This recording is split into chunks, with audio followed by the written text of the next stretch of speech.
Many people think of the dividing line between the U.S. and Mexico as fixed, as something that's always been there. But 172 years ago, what we now consider the Southwest wasn't part of the U.S. at all. It was actually the northmost part of Mexico. But the U.S. was not content with what it had, pushing westward to seize the land that many presidents believed was America's destiny. To reach that goal, President James Polk provoked war with Mexico. After a long and bloody battle, the U.S. occupied much of Mexico. The two countries decided to work up an agreement, and Mexico ceded half their country to the United States. This part is important. There was an agreement called the Treaty of Guadalupe Hidalgo. It gave around 100,000 Mexican nationals living in those territories citizenship if they decided to stay. But more importantly, the agreement protected the rights of any Mexican whose land was now part of the U.S. But when the treaty got sent to Congress, the Senate removed the part that protected the land claims of Mexicans who now lived in America. This would forever change the fate of generations of Mexican Americans to come.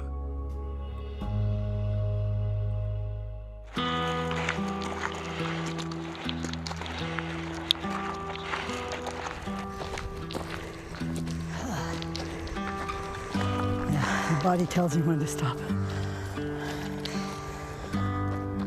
My family has settled this area for literally centuries. So we have very deep, deep native roots here.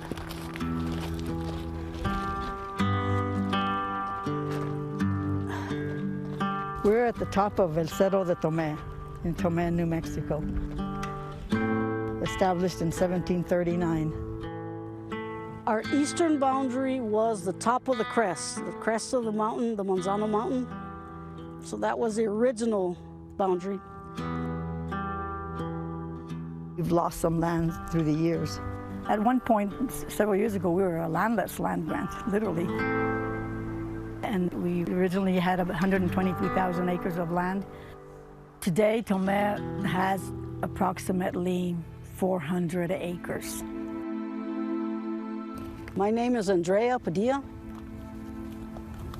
America owes us the opportunity to take care of our own communities.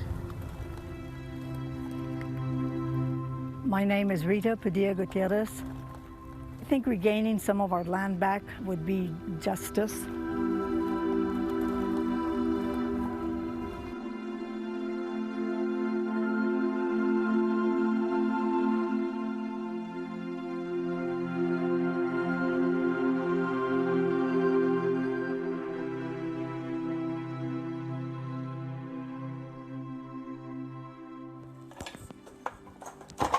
This is kind of our land grant room.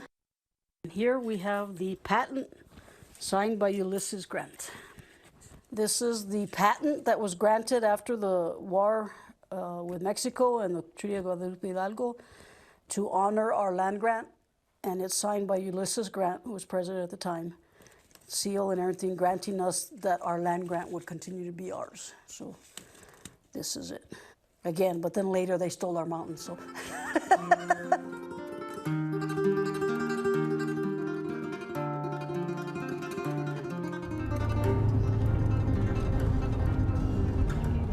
My name is Arturo Archuleta.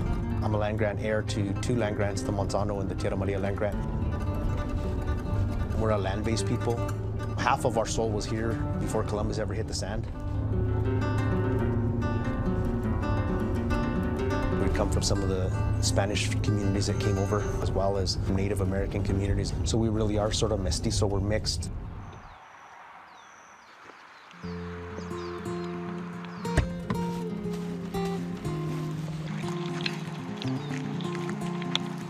This was my grandfather's plot. So this is a traditional jacal house. On this side, you can see they actually used adobe. My dad grew up here, but then he left in the 70s, didn't have opportunities. That's the stuff that's hard to swallow when you're like, man, like this is something that was in our family and it belonged to us. And because the circumstances beyond our control, the loss of the commons, the poverties that created. This drives the work that I do, working with land-grant communities and trying to get justice for our communities. There's a huge disparity here in terms of poverty, in terms of education. These communities have been left behind. The land grant and the treaty issues is probably what you could consider the first Latino issue in this country, and it's still unresolved. What happened with Mexican Americans in some ways is a quintessential American story. We like to tell ourselves that we are a country of great values and that we follow through on the promises that we make. But again and again, we saw that the federal government would make promises to groups and then would just turn its back on those promises. When Mexico negotiates the treaty in good faith, assuming that all of its citizens' rights will be respected, what it doesn't understand is that for the United States, only whites have the right to full citizenship. And so the territorial governments systematically go about disenfranchising all Mexican citizens who they deem to not be white.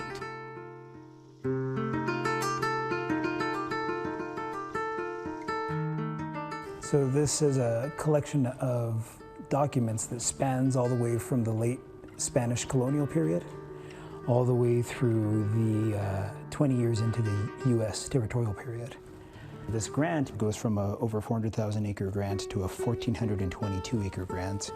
So this is the 38,000 acres, and they're reduced down to about 4,500 acres.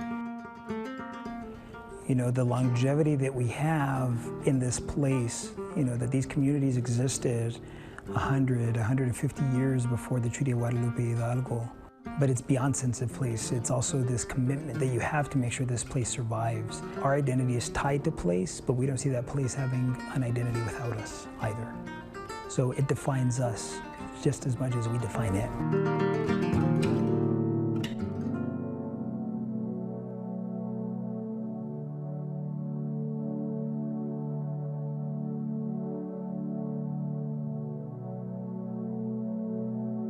It hurt my father deeply because he fought to the very end, you know, telling people you can't do this, you can't do this. Once you sell your land, that's it. You're nothing. You lose your culture, you lose everything. This land should have never been sold, it should still be ours. So people who didn't have a lot of acreage other than that lost their way of life.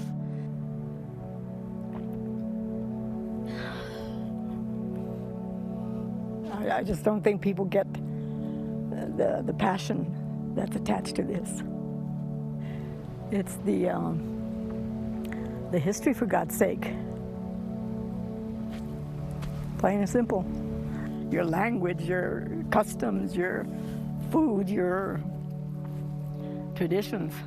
But for us, it's being a land-based people. Today there's a lot of rhetoric about the Mexicans and anti-Mexican. It does hit me in the heart. They're bringing drugs, they're bringing crime, they're rapists.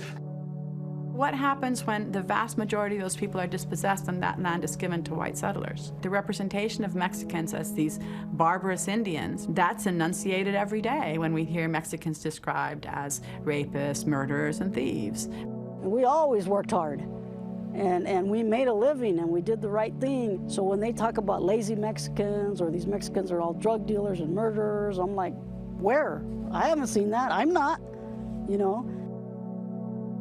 Some of these questions of racism that are resurfacing, you know, for communities like us, we know it's never gone away. It's not like a surprise or a shock that, oh my gosh, like, how did this country become so racist? We've always felt it. We've always known it. We've been on the receiving end of it either through the institutions, through the bureaucracies, or at the individual level.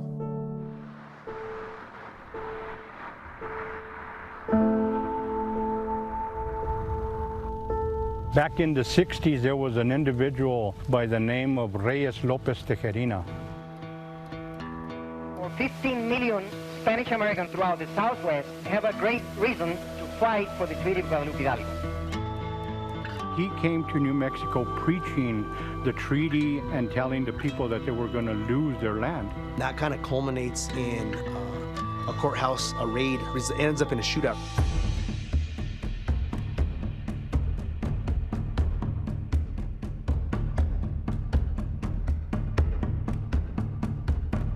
Like, hey, there's a civil war in New Mexico and these people are fed up, and they send in the National Guard. They put all the heirs of different land grants that were the followers of Tejerina in a corral, like sheep.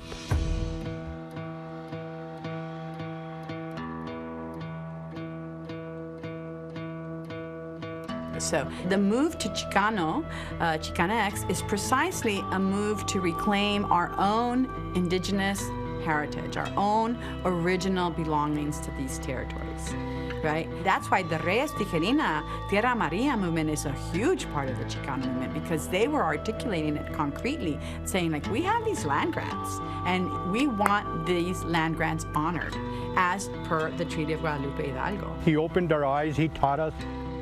And he always said, no, change the law. And we've always tried that.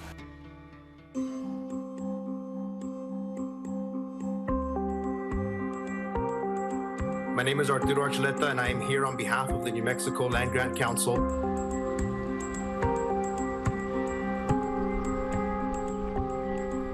So what the current legislation does is it would create a federal definition of traditional uses on federal lands for land grant communities, access to fuel wood, for example, to heat your home, access to pasture to graze livestock, and it would also require that the federal agencies work with land grant communities and consult with them. The dream of reparation would be that we'd get our land back.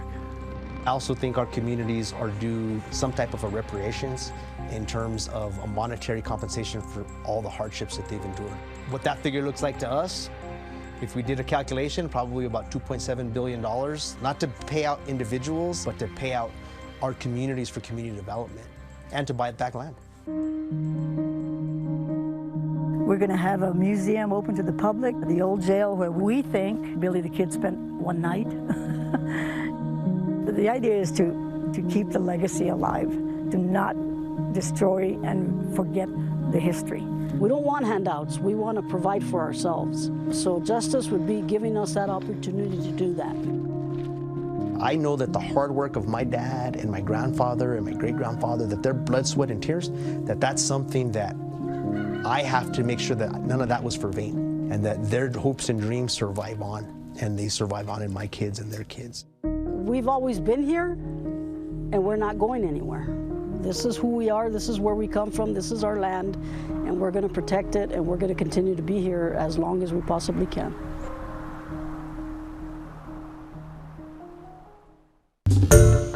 Hi everyone, George Stephanopoulos here. Thanks for checking out the ABC News YouTube channel. If you'd like to get more videos, show highlights, and watch live event coverage, click on the right over here to subscribe to our channel, and don't forget to download the ABC News app for breaking news alerts. Thanks for watching.